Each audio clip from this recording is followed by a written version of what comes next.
డోక్లా ఒక మంచి ప్రసిద్ధి చెందిన గుజరాతీ వంటకము. ఇది మన ఇడ్లీ మాదిరిగానే వాళ్ళు కూడా ఉదయాన్న బ్రేక్ఫాస్ట్లో గినక తింటారు. చాలా రుచిగా, చాలా ఆరోగ్యానికి మంచిది అలాంటి వంటకము. ఇది ఇడ్లీ మాదిరిగా అనుకున్నట్టుగానే ఇది ఆవిరితోటి అవుతుంది. దీన్ని ఎలా చేయాలో మనం ఇక్కడ చూద్దాము. నమస్తే, సతీష్ లోఖండే వ్లాగ్స్కి స్వాగతం. ఇవాళ మనము ఇక్కడ డోక్లా అంటే గుజరాతీ రెసిపీ చేస్తున్నాము. దీనికి మొదటగా నేను శనగపిండి తీసుకున్నాను. ఇది బాంబే బేసన్ అని అంటారు. మనం నార్మల్ శనగపిండితోటి రాదు. ఆ విషయం నాకు తెలియదు ఎందుకు రాదు, కానీ బాంబే బేసన్తో మాత్రమే డోక్లా వస్తుంది. దీన్ని మనం ఇలా జల్లించుకోవాలి. ఇది బయట మార్కెట్లో దొరుకుతుంది బాంబే బేసన్ అంటే.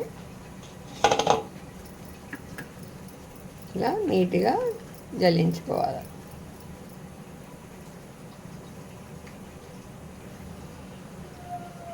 ఇందులో సాల్ట్ వేస్తున్నాము. టేస్ట్ అనుసారంగా వేసుకోండి. మన తగినంత రుచికి తగినట్లుగా వేసుకోవాలి. మళ్ళీ దీన్ని ఒక బౌల్ తీసుకున్నాను నేను. ఇది బాంబే బేసన్.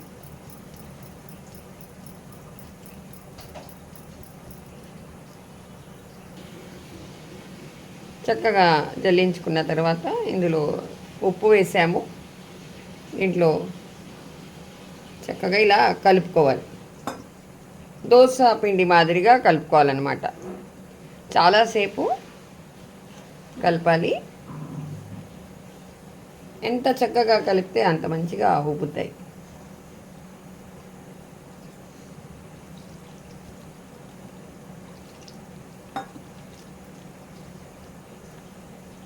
ఇలా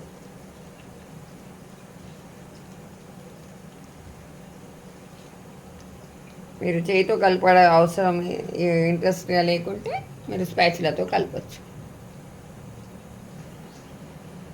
ఇక ఇలా స్పాచులాతోటైనా మీకు ఎలా కంఫర్టబుల్గా ఉంటే అలా కలపండి. కానీ పాయింట్ ఏంటంటే ఇక్కడ ఇట్లా గుల్లలుగా ఉండకూడదు అన్నమాట.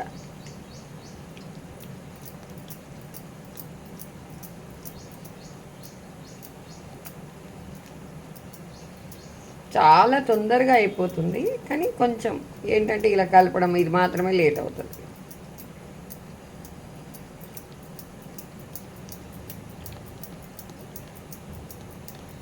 స్పాంజీగా ఇలా రావాలి అని ఉంటుంది కదా.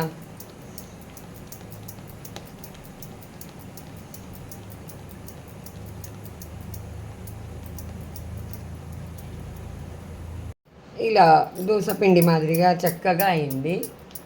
చూడండి, ఒక్కటి కూడా ఇలా చాలాసేపు మంచిగా కలిపాము మనము. ఇలా కలుపుకున్న తర్వాత దీని తర్వాత ఇది ఈనో వేస్తున్నాను నేను. 1 స్పూన్ నిండుగా ఈనో చివర్లో అన్నమాట. ఇప్పుడు మనము ఎప్పుడైతే దాంట్లో ప్లేట్లో వేయాలో అప్పుడే ఈనో కలిపేసుకోవాలి. చక్కగా కొంచెం స్పీడ్గా కలిపేసుకోవాలి, ఫాస్ట్గా. ఇదంతా పిండి అంతా క్వాంటిటీ కూడా ఎక్కువైపోయింది ఈనో కలపగానే.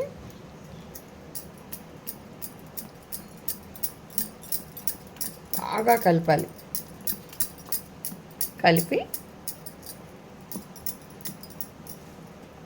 ఇమీడియట్గా ఇందులో వేసేయాలి. మనం ఏదైతే గ్రీసింగ్ చేసుకున్నామో ఆయిల్, ఘీ పెట్టుకున్నామో అందులో వేసేయాలి. నేను ఆయిల్ వేసాను.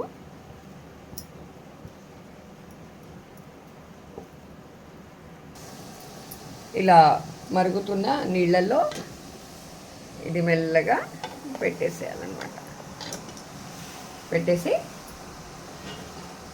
దీని మీద ఆవిరిపోకుండా ఇలా లిడ్ పెట్టేసేయాలి. 15 నిమిషాల వరకు ఇది అలాగే ఉంటుంది. మధ్య మధ్యలో నీళ్లు తగ్గిపోయినాయని చూసుకొని నీళ్ళు వేసుకోండి.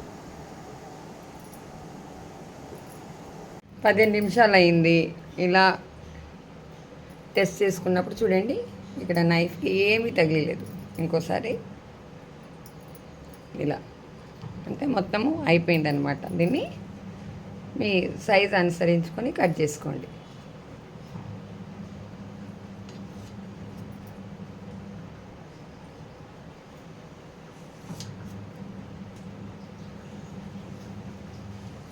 ఇలా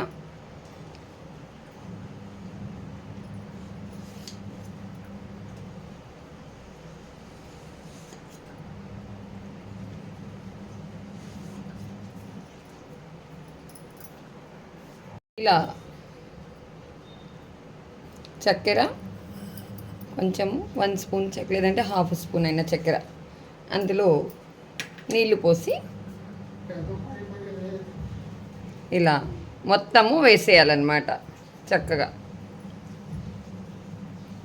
మొత్తం చక్కెర నీళ్ళు ఇలా స్ప్రెడ్ చేసేయాలి. మరీ ఎక్కువ నీళ్ళు పోయకూడదు,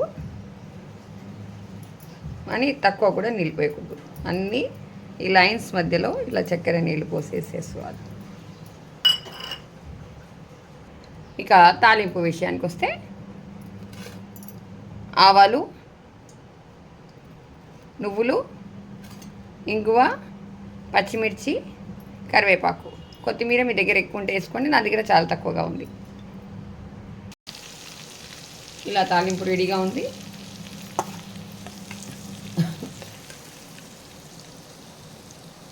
దీన్ని మొత్తము ఇలా స్ప్రెడ్ చేసేసుకోవాలి.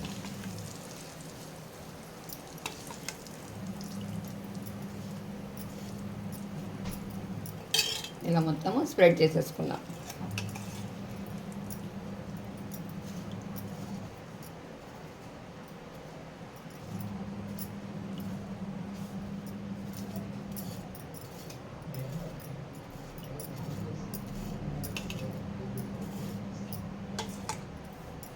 ఇలా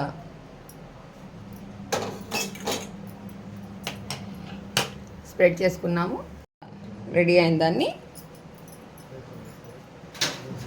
మనం రెడీ అయిపోయిన తర్వాత ఇలాగా మెల్లగా తీసి ప్లేటింగ్ చేసేసుకోవాలి. ఇది చూడండి,